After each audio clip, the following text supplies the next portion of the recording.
வணக்கம். ஜே கிச்சனில் ஓணம் ஸ்பெஷல் ரெசிபிக்களில் உடனடியாக போடக்கூடிய மாங்காய் ஊறுகாய் ஒன்று பார்க்க போகிறோம். ஜே கிச்சனை புதுசாக பார்க்கக்கூடியவங்க ப்ளீஸ் சப்ஸ்கிரைப் பண்ணிக்கோங்க. பெல்லை ப்ரெஸ் பண்ணி ஆளுங்கிற ஆப்ஷனை கிளிக் பண்ணிக்கோங்க. அப்போந்தான் நம்ம வீடியோவை உடனுக்குடன் பார்க்க முடியும். இதனை மாங்காய் கோஸ் என்றும் சொல்லுவாங்க. இந்த ஊறுகாய் செய்வதற்கு புளிப்பில்லாத மாங்காயாக பார்த்து எடுத்துக்கோங்க. கிளிமூக்கு மாங்காய்னு சொல்வாங்க. அந்த மாங்காய் கிடைத்தால் ரொம்ப ருசியாக இருக்கும். இந்த ஊறுகாய் செய்வதற்கு இந்த மாங்காயின் தோலுடனே செய்ய வேண்டும். அதனால் சில மாங்காய் தோலானது கசப்பாக இருக்கும். அதனால் பார்த்து வாங்கிக்கோங்க. சுவையான இந்த மாங்காய் ஊறுகாய் செய்வதற்கு தேவையான அளவு மாங்காயை எவ்வளவு பொடிதாக நறுக்க முடியுமோ அப்படி சின்னதாக நறுக்கி வச்சுக்கோங்க.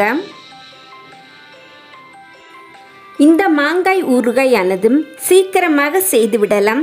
எப்போ தேவையோ அப்போ உடனடியாக நம்ம இதை செய்துவிடலாம். தேவையான அளவு எண்ணெய் சேர்த்துக்கோங்க.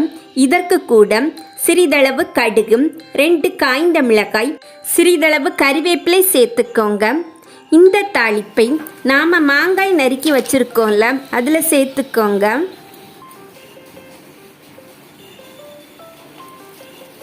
இதற்கு கூட தேவையான அளவு காயத்தூள் சேர்த்துக்கோங்க. 1/4 டீஸ்பூன் வெந்தயத்தூள், 1/4 டீஸ்பூன் ஜீரகத்தூள் சேர்த்துக்கோங்க. 1 டேபிள் ஸ்பூன் மிளகாய்த்தூள் சேர்த்துக்கோங்க.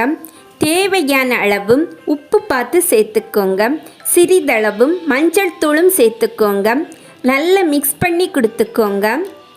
இது செய்த உடனேயே சாப்பிட ரொம்ப ருசியாக இருக்கும். கண்டிப்பாக இந்த ரெசிபியை ட்ரை பண்ணி பாருங்கள். உங்களுக்கு இந்த வீடியோ பிடிச்சிருந்தா அப்படியே லைக் பண்ணி உங்கள் ஃப்ரெண்ட்ஸ்களுக்கும் ஷேர் பண்ணிக்கோங்க. உங்களுடைய கருத்துக்களை மறக்காமல் கமெண்ட் பாக்ஸில் பதிவிடுங்க. கண்டிப்பாக லைக் பண்ணுங்க. புதிதாக பார்க்கக்கூடியவங்க உடனே சப்ஸ்கிரைப் பண்ணிக்கோங்க.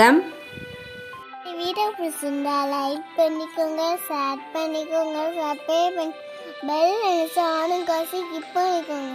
அப்போ நாங்கள் வீடியோ உள்ளதுடன் பார்க்கலாம்.